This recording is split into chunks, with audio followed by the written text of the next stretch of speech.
ഏകദേശം ഒരു 12 മണിക്കൂർ പോലും 12 മണിക്കൂർ ഇല്ല. ഇല്ല ഇല്ല.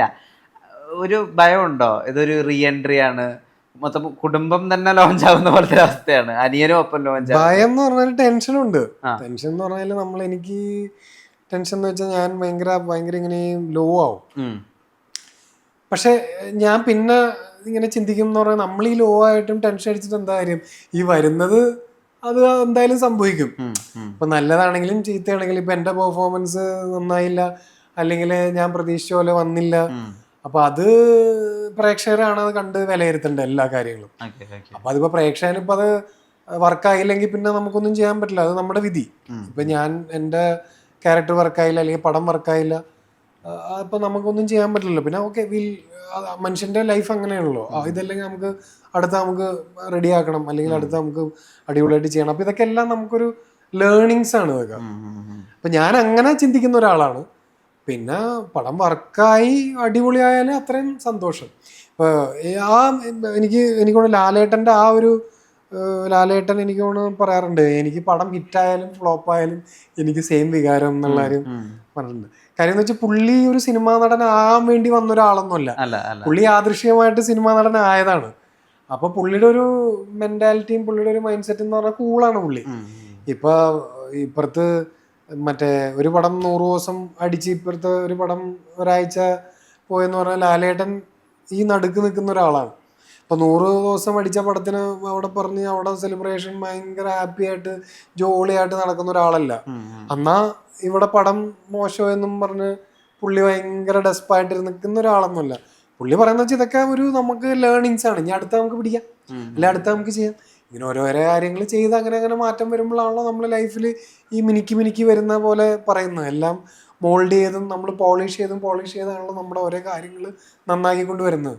ഇപ്പം ഞാനൊരു 10-12 അല്ലെങ്കിൽ 20 വർഷം മുന്നേ ഉള്ള രീതിയിലുള്ള ഞാനിപ്പോൾ എൻ്റെ ഈവൻ ഞാൻ സംസാരിക്കുന്ന പോലും, അല്ലെങ്കിൽ ഞാൻ സിനിമനെ കാണുന്നു സീരിയസ്നെസ്സും ആ ഒരു ഇത്.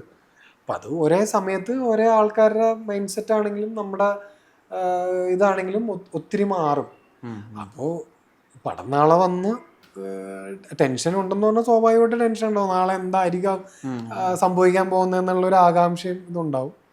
പിന്നെ അങ്ങനെ ടെൻഷൻ അടിച്ചിട്ട് കാര്യമില്ലെന്ന് പറയാൻ പറ്റും, പക്ഷെ ഉള്ളിൽ ഈ പറഞ്ഞ പോലെ ചെറുതായിട്ടുള്ളൊരു ഇത് നമുക്കുണ്ട്. ഈ മമ്മൂക്കയുടെ ഒരു മെന്റർഷിപ്പ് ഉണ്ടല്ലോ, ഇപ്പം ഇന്ന് വരെ നമ്മൾ കുറച്ച് മണിക്കൂറുകൾ മുമ്പ് വരെ അദ്ദേഹത്തെ ഒരു ഫേസ്ബുക്ക് പോസ്റ്റ് വരെ കണ്ടിരുന്നു, ഏതെങ്കിലും ഒരു പുതിയ സംവിധായകന് എന്തെങ്കിലുമൊക്കെ പുതിയത് പറയാനുണ്ടാവും, അവരുടെ കൂടെ ഞാനും ചേരുന്നു പുതിയൊരു അനുഭവത്തിനായി എന്നുള്ളത്. അപ്പം അപ്പോൾ പുതിയൊരു ഡയറക്ടറിനെയാണ് അദ്ദേഹം സമ്മാനിക്കുന്നത്. അദ്ദേഹത്തിന് ഇതൊരു സിനിമയും, എന്നാൽ ആ ഡയറക്ടറിന് അതൊരു കരിയറും. അപ്പം അദ്ദേഹത്തിൻ്റെ ഇപ്പം ഒരുപാട് കാലത്തെ ബന്ധമുണ്ട്, അച്ഛനായിട്ട് ഒട്ടുള്ള ഫ്രണ്ട്ഷിപ്പ് ഉണ്ട്, എന്നാൽ അദ്ദേഹത്തിൻ്റെ ഒരു മെന്റർഷിപ്പിനെ പറ്റിയിട്ട് എന്താ തോന്നിയിട്ടുള്ളത്? മെന്റർഷിപ്പ് എന്ന് പറഞ്ഞു കഴിഞ്ഞാൽ എനിക്ക് തോന്നുന്നില്ല നമുക്ക് അങ്ങനെ മെന്റർ ചെയ്തിട്ടുണ്ടോ എന്ന് എനിക്കറിയത്തില്ല ഡീനോനൊന്നും. പുള്ളിക്ക് സബ്ജക്റ്റ് ഇഷ്ടപ്പെട്ടു, ഡേറ്റ് കൊടുത്തു, അപ്പോൾ അത് ചെയ്തോ എന്നുള്ളൊരു ഇതിൽ കോൺഫിഡൻസ് കൊടുത്തു ഡീനോന്. പിന്നെ ബാക്കി നിന്റെ എന്ന് വെച്ചാൽ നിനക്ക് തരാനുള്ള മറ്റേ ആ പാലം വിട്ട് തന്നിട്ടുണ്ട്, ഇനി നീ ക്രോസ് ചെയ്ത് അപ്പുറത്തെത്തുന്ന നിന്റെ കടമ ഇതാ ചുമതല. ഇത് ഫെസിലിറ്റിയും ഇൻഫ്രാസ്ട്രക്ചറും ഞാൻ സെറ്റാക്കി തന്നിട്ടുണ്ട്, അതാണ് മമ്മൂക്ക ചെയ്യുന്നത്. അപ്പം അതാണ് എല്ലാവർക്കും വേണ്ടത്. നേരത്തെ ഞാൻ പറഞ്ഞ പോലെ നമ്മളെ ഐഡൻറ്റിഫൈ ചെയ്ത് ഇങ്ങനൊരു റോള് തന്ന് നമ്മളെ ആ റോളിലേക്ക് വിളിക്കാൻ തോന്നുന്ന ആ തോന്നിപ്പിക്കൽ മമ്മൂക്ക അവിടെ കൊടുത്തു. അവന് ഈ ഇപ്പോൾ അദ്ദേഹം ഒരു പടം പോലെ അസിസ്റ്റ് ചെയ്തിട്ടില്ല, ഷോർട്ട് ഫിലിംസ് ചെയ്തിട്ടുണ്ട് മാത്രമേ ഞാൻ കേട്ടിട്ടുള്ളൂ. അപ്പം ഈ സ്ക്രിപ്റ്റ് നീ തന്നെ ചെയ്യേ, ഇത് നീ അല്ലാതെ വേറെ ആർക്ക് നിന്നെ പോലെ പറയാൻ പറ്റില്ല എന്നാണ് മമ്മൂക്ക പറയുന്നത്. അവിടെ നിന്നാണല്ലോ ഈ പ്രൊജക്റ്റിലേക്ക് ഡയറക്ടർ എന്നുള്ള രീതിയിലും കൂടി അനിയൻ ഓൺ ആവുന്നത്. അത് അറിഞ്ഞ മൊമെന്റ് ഉണ്ടോ? അതായത് മമ്മൂക്ക എന്നോട് ഡയറക്റ്റ് ചെയ്യാനും കൂടിയാ പറയുന്നത് എന്ന് പറഞ്ഞൊരു മൊമെന്റ് ഉണ്ടോ? ഉണ്ട്, മൊമെന്റ് ഉണ്ടെന്ന് വെച്ചാൽ ഇപ്പോൾ ഞാനും ഡീനും എന്നൊക്കെ പറഞ്ഞു കഴിഞ്ഞാൽ, ഇപ്പോൾ ശ്രീനി അങ്കിൾ ഒരു ഇന്റർവ്യൂവിൽ പറഞ്ഞിട്ടുണ്ട്, ഇപ്പോൾ ഒരു സ്ക്രിപ്റ്റ് റൈറ്ററിനെ ഒരിക്കലും ഷോർട്ട് എങ്ങനെ വെക്കണം എന്നൊന്നും അറിയേണ്ട കാര്യമില്ല, അയാൾ ആ കണ്ടന്റ് കറക്റ്റായിട്ട് എഴുതിയാൽ മതി. ഇപ്പോൾ ഒരു പടത്തിന്റെ സ്ക്രിപ്റ്റ് എന്ന് പറഞ്ഞു കഴിഞ്ഞാൽ അത് അയാൾ കലാപരമായിട്ട് അയാളുടെ മനസ്സിലുള്ള ആ സാധനം അങ്ങ് എഴുതുക. അപ്പം അത് അയാൾ ഡയറക്ടർ അല്ലെങ്കിൽ ക്യാമറമാൻ്റെ ആംഗിൾ വെച്ച് എഴുതേണ്ട കാര്യമില്ല. എൻ്റെ മനസ്സിലുള്ള മുഹൂർത്തങ്ങൾ, ഇപ്പോൾ ശ്രീനങ്ങൾ പറയുന്ന പോലെ, ഇപ്പോൾ പണ്ട് നമ്മൾ സിനിമയിലൊക്കെ ചില മുഹൂർത്തങ്ങളുണ്ട്, ചില സീനൊക്കെ കാണുമ്പോൾ നമ്മളിങ്ങനെ കണ്ണൊക്കെ ഇങ്ങനെ തുടച്ച് കളയും. കാര്യം എന്ന് വെച്ചാൽ അവരാ സീൻ്റെ ആ ടെമ്പോ, അവരാ മുഹൂർത്തങ്ങളും ആ കാര്യങ്ങളൊക്കെ എഴുതി വെക്കുമ്പോഴുള്ളത് അവിടെ എന്താ ടെക്നിക്കല്. അവിടെ വല്ല മറ്റേ 8 ലക്ഷം രൂപയുടെ ക്യാമറയോ അല്ലെങ്കിൽ ലൈറ്റ് സെറ്റ് ചെയ്തിട്ട് അങ്ങനെ ഒരു സീൻ എടുക്കേണ്ട ഒരു കാര്യമില്ല. അപ്പോൾ പണ്ട് സിനിമയിൽ ഇപ്പം ലോഹിദാസും പത്മരാജനും MTയും ഇവരെല്ലാവരും ചെയ്യുന്ന സിനിമകളിലൊന്നും ടെക്നിക്കലി ഒരു ഹൈ ക്വാളിറ്റി പടങ്ങളൊന്നും അല്ല. അതെല്ലാം അവരുടെ പിന്നെ ഇപ്പൊ ഞാൻ എന്നുള്ള ഒരാൾ നല്ലൊരു സ്ക്രിപ്റ്റ് ഉണ്ടെങ്കിൽ ഏതൊരാൾക്കും സംവിധാനം ഒരു സിനിമ ചെയ്യാം. കാര്യം ആളുടെ മനസ്സിൽ ആ ഒരു ഇതുണ്ടായത് എൻ്റെ സിനിമ എങ്ങനെ ആകണം എന്നുള്ളത്. പിന്നെ നല്ലൊരു ക്യാമറമാനെയും നല്ലൊരു ക്രൂവിനെയും വെച്ച് കഴിഞ്ഞാൽ അതൊക്കെ നല്ലൊരു സിനിമ ചെയ്യാം.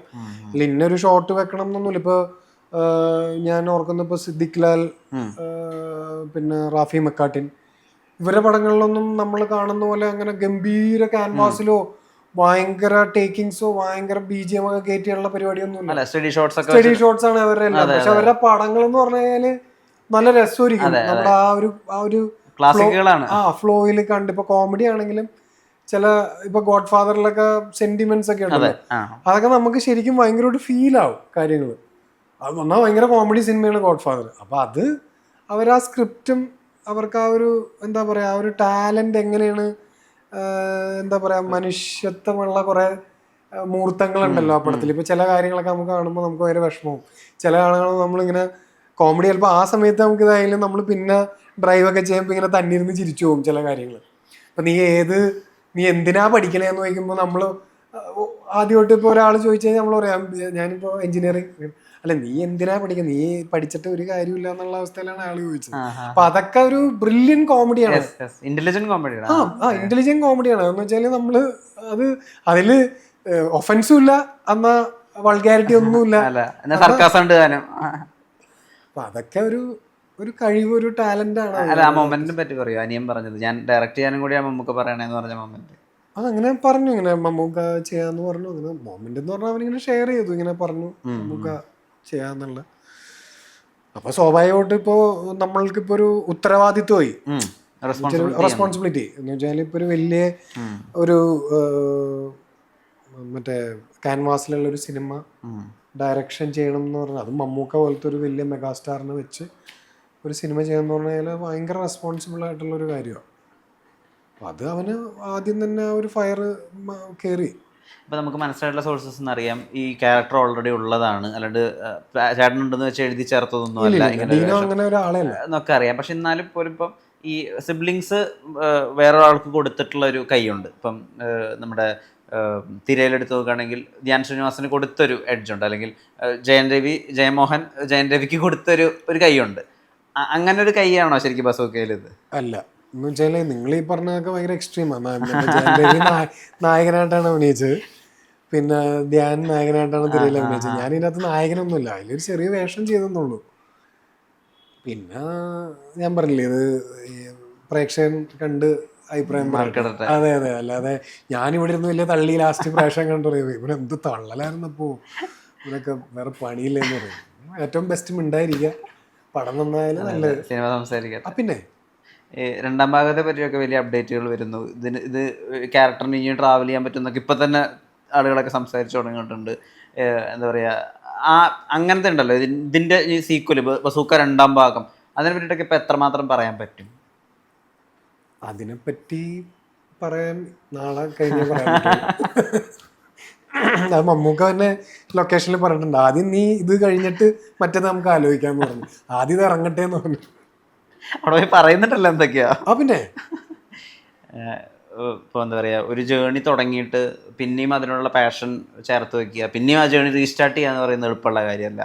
ഇപ്പം വാട്ട് സ്റ്റോപ്പിംഗ് എന്നൊക്കെ ഇവിടെ എഴുതി വെച്ചിട്ടുള്ളത് പോലെ ഇനി ഒരു സ്റ്റോപ്പും ഉണ്ടാവാതെ ഒരു ഫുൾ ഫ്രിഡ്ജ് ആയിട്ട് പോകാൻ പറ്റട്ടെ ബസൂക്കയ്ക്ക് ശേഷം. Thank you. നേരത്തിന് ഒരുപാട് നന്ദി. Best of luck. Thank you.